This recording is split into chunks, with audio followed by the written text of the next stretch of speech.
but he was awesome. He had a great stage presence, and it was incredible.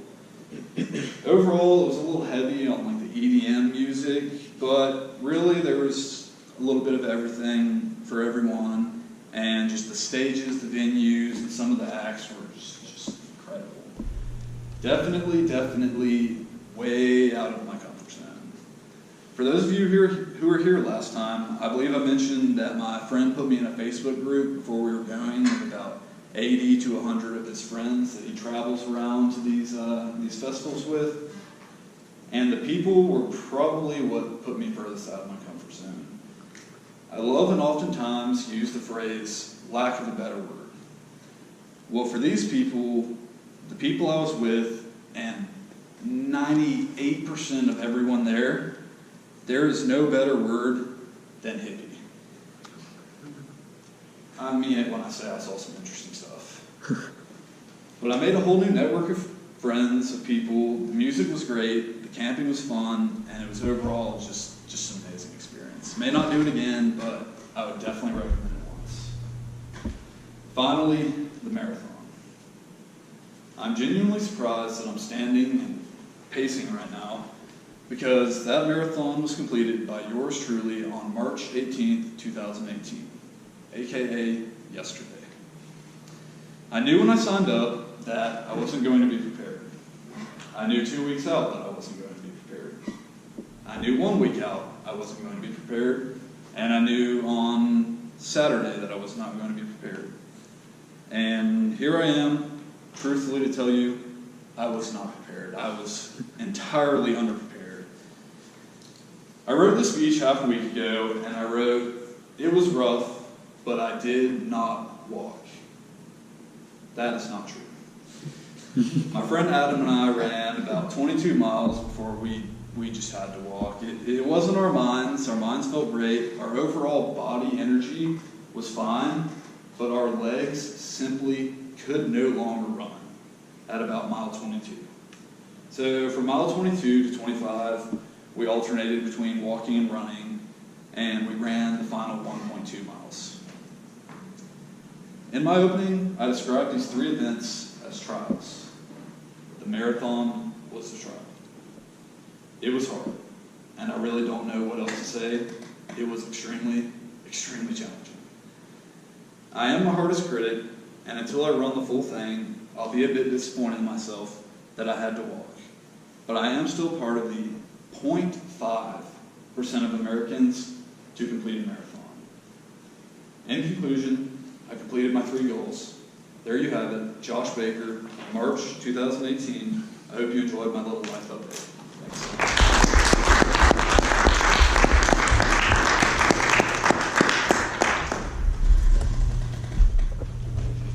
So you guys have like 30-45 seconds to fill out your feedback on the slips.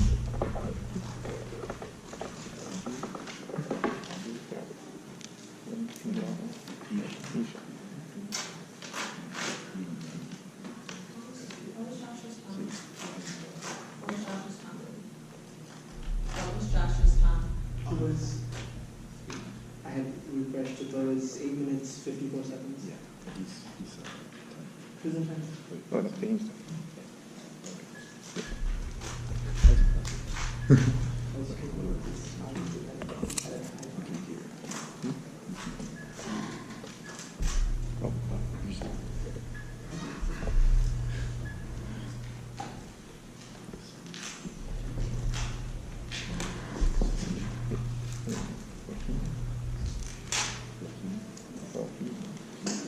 Like Fahim would do it.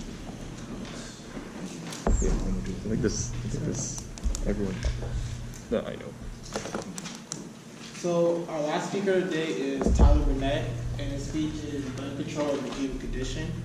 But after his speech, hold your applause because he has a Q&A for everybody. So formulate your questions now. Now, Tyler.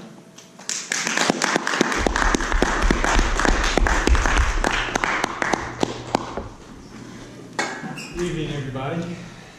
Before I start the speech, I just want to tell everybody to always have an open mind. I'm not saying to take my point in this issue. I'm just saying always have an open mind. Look at statistics carefully, because people manipulate them for their own causes. And always think for yourself. Gun control. It's a serious issue today.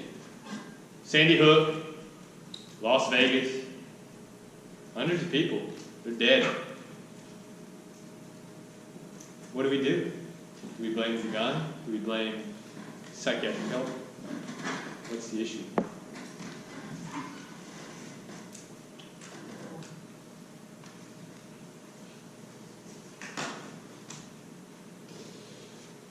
Second Amendment was born December 1791. Ever since it was born, there have been regulations on guns. It's waxed and waned over the years.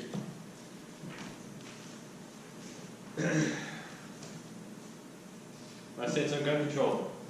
Currently, how we stand as a nation, as divided as we are in the bipartisan system, we cannot work together enough to find something that works. We cannot even find something that works for drugs.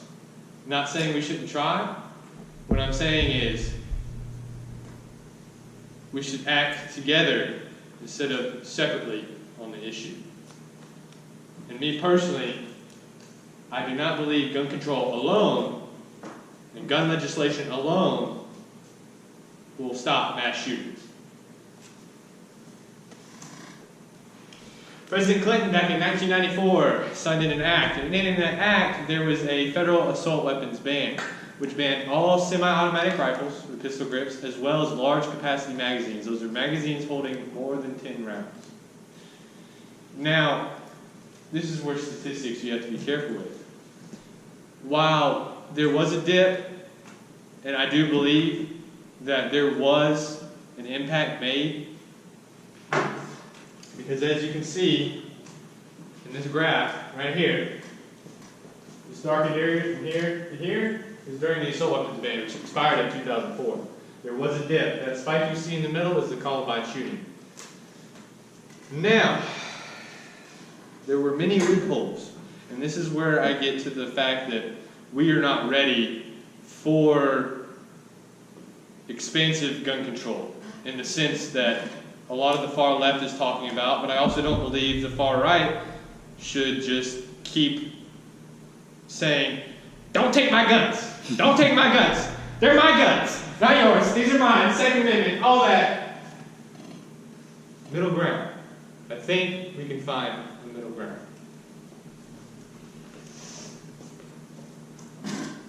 People say, what about Australia? They took away all the guns, no more mass shootings.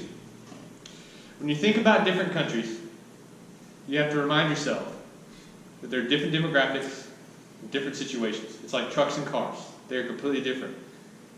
Yes, I believe we can make it work, but to the way Australia did it and we did it, like I said, two different countries. Australia has 6 states, we have 50. Australia has 20 million people, we have 300 million people. That's like taking a room this size and delegating with people in here of this size, and then going to a big organic chemistry lecture hall and trying to delegate with 200 people on what to do.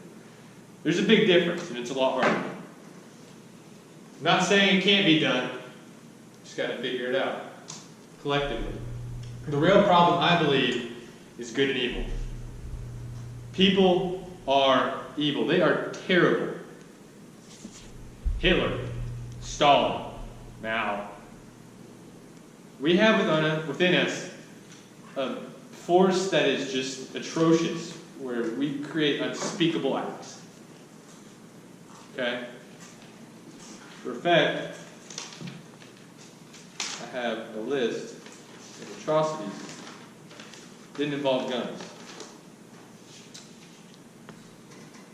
500 dead, Nigeria. Machetes.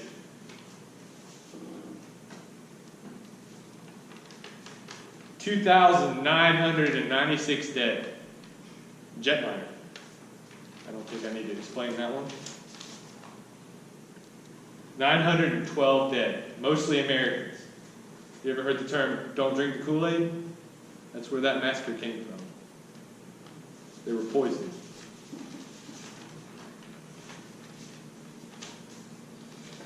As Burnette said in his speech, 1995, the Oklahoma City bombing. Over 100 people dead. Using what? Fertilizer and oil. You see, I don't think taking away the guns necessarily, all of them, just disposing of it, is going to change anything. Because I think the problem's in here. We need to work on that first. Thank you.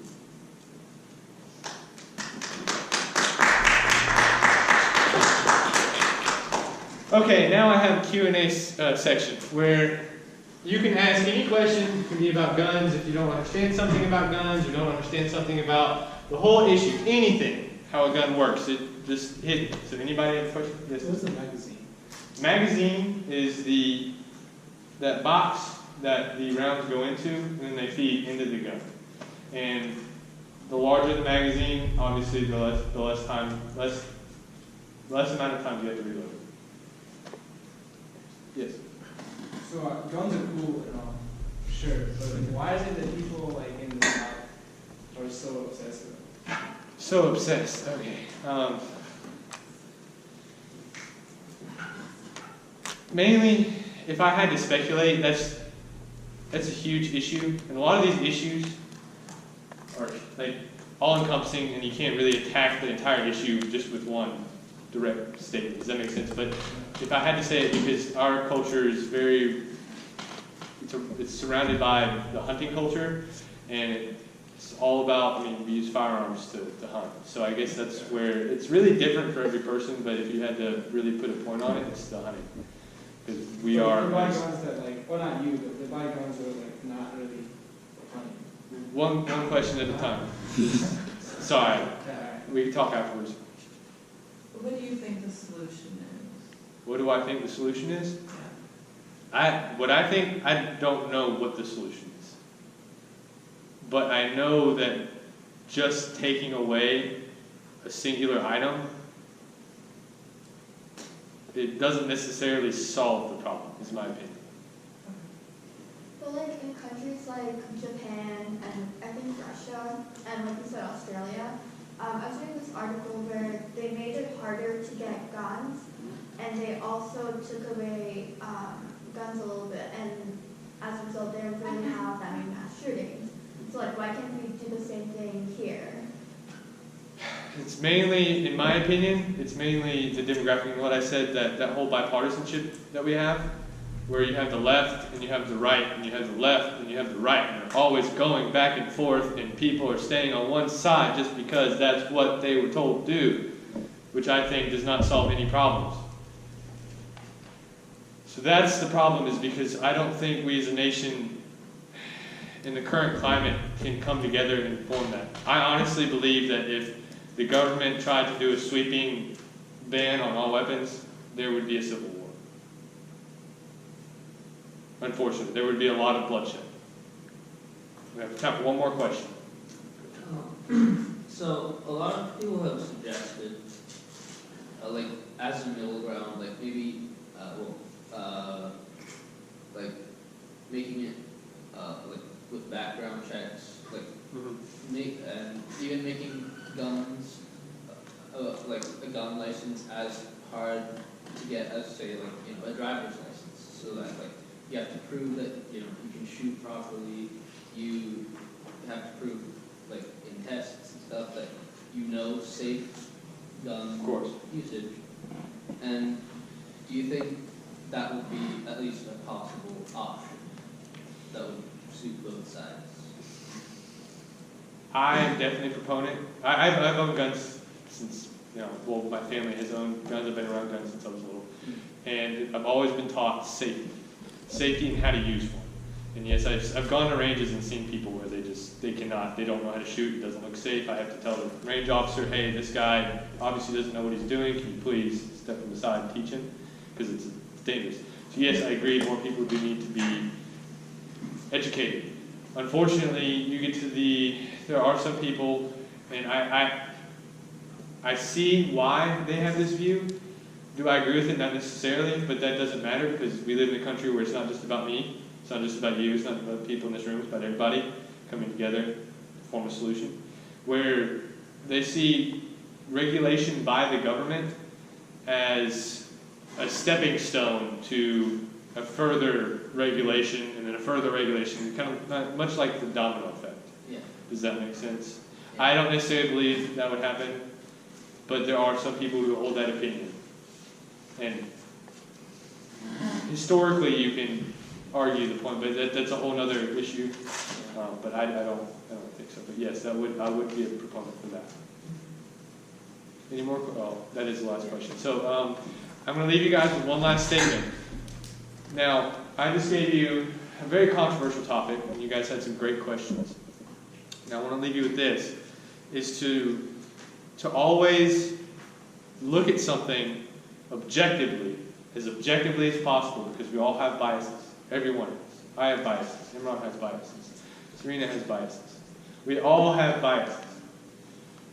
And so please, please, please look as objectively as possible and form your own opinions, not of your party, not of your parents, but you and your own. Thank you.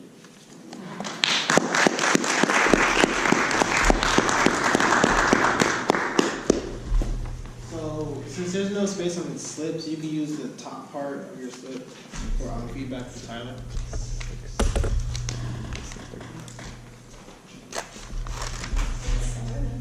It's maybe a shorter Tabletopics, but I do want to do this time. Okay, we're all the speakers in time. I'm not sure if does your speaking part have to be in 7 to 9, or is it like overall that like the 12 minutes encompass the questions? Yeah, I was looking at you wondering what was going on. Yeah, no, so if you were at 5:58 when you complete your speaking. What? You were at 5:58 when you complete your speech. 5:58? So you were like around 6 minutes in to get to 7 to 9. Oh, I thought you had already. Okay. All right. Well, it's okay. Yeah, and then but the question answer part went for 5 minutes 22 seconds. No, the speech has to be between 7 and 9, so I didn't meet the requirement for the speech. Yeah, so I was just reading. All right. So what happened? It just You just say didn't- part. No, I didn't. Well, I thought I had already spoken for the time allotted because I was trying to reach like 30 seconds to a minute per slide, which is 7 minutes. No. It was like 5:58 when I was like, that's what I looked at you and I was like, okay. Dang. All right. Well, my mistake. Okay, so vote for the best speaker of the day, but not Tyler.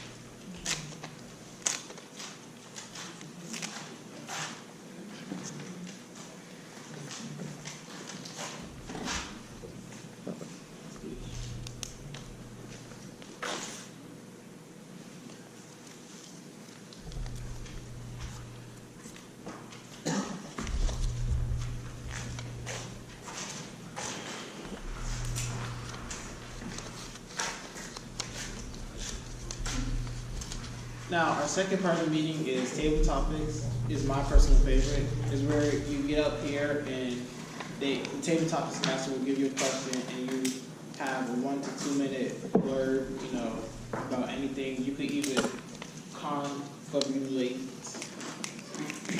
about anything that you do today. And to get started, let me introduce the Tabletopics master, Ryan.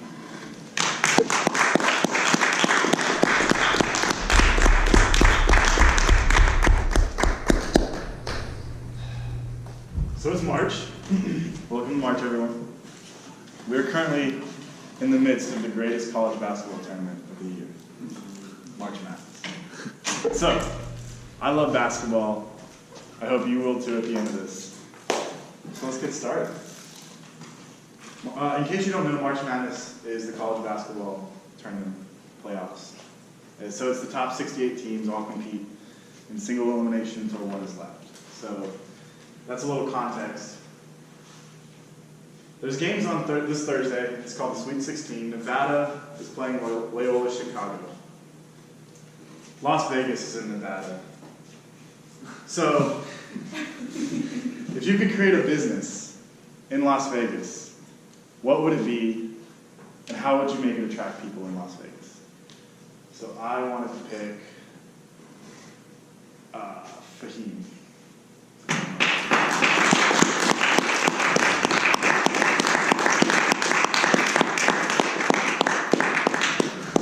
Sir, what business I'd want to pick in Las Vegas, right? Yeah. Well, as we know, it's kind of very coastal, relatively speaking, like state apart. Got the Pacific Ocean out there. So I would say something along the lines of jet skiing, you know, like a mix of snowboard type skiing with like the water. It's very popular at present because it's not out there yet. And if you've seen it, it's the wrong one that you've seen. Because this one has parachutes. So you go flying, and then you fall. And then it's like parachuting down. And you basically just ride the waves after that, because why not? Ski out. And, you know, while we're at it, just add some coconuts, palm trees.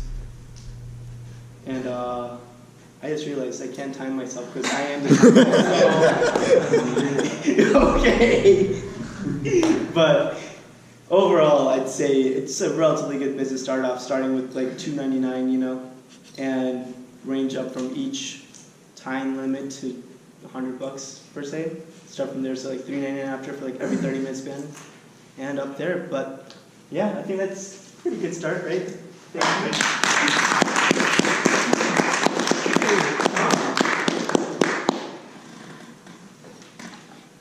So Loyola Chicago is playing, and they're interesting. They're an underdog. They're an 11 seed. And so it's 1 seeds through 16 seeds. So Loyola, everybody's calling them an underdog. They're playing Nevada. I love dogs. We go to UGA. We all should love dogs. So if you could be a breed of dog, what would you be, and why? So Eesha, would you like to come up? Okay. Did I say that?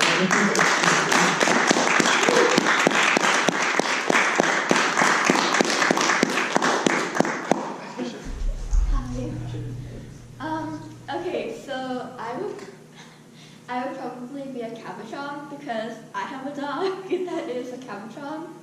They are small boys that are happy and they're fluffy. Yeah, they also like to talk to other people. So like my dog, he'll like, it's really cute, oh my god. So he will literally like go up to you and just sit there, and then he'll be like, hubba hubba, and beg for like food or for you to play with him. Everyone loves a cabochon. My closest friend, Amanda Bach, has a cabochon. They're just really friendly and lovable and fluffy, and I'm not exactly sure what my time is. Got 15 seconds to go. 15 more seconds? Yeah, so they really like people. I like people. They're like my spirit animal. I have an Instagram account for my dog. So, if you want to follow it, you should.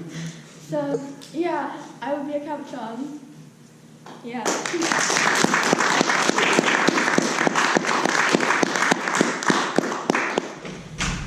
Great, thank you. So also on Thursday, a team called Gonzaga plays, and that's a pretty unique name for a college. I think it sounds kind of cool. Gonzaga sounds like gorgonzola, the cheese. So gorgonzola, it's a moldy cheese. It looks like blue cheese. So Samir, come on up. Tell me your favorite blue thing in the whole world, and why? Blue thing. Blue. Favorite blue thing. Big, small, doesn't matter.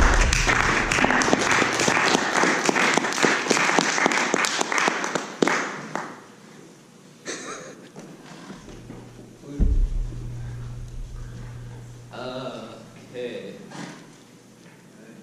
Can I have like an hour?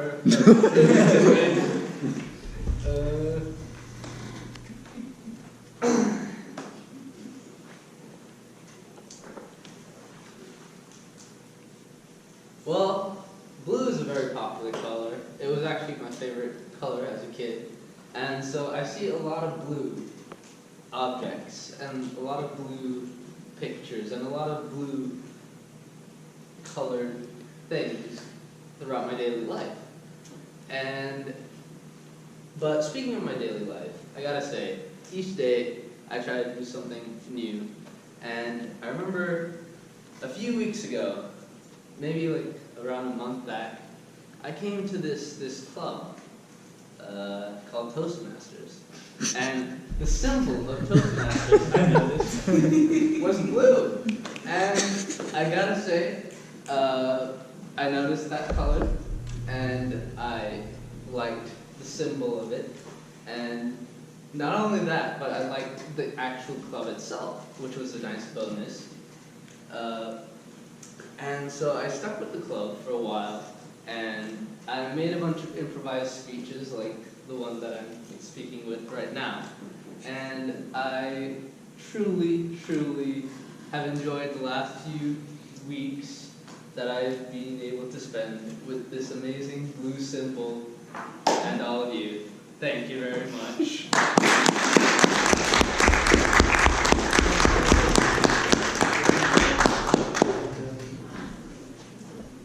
Great, thank you.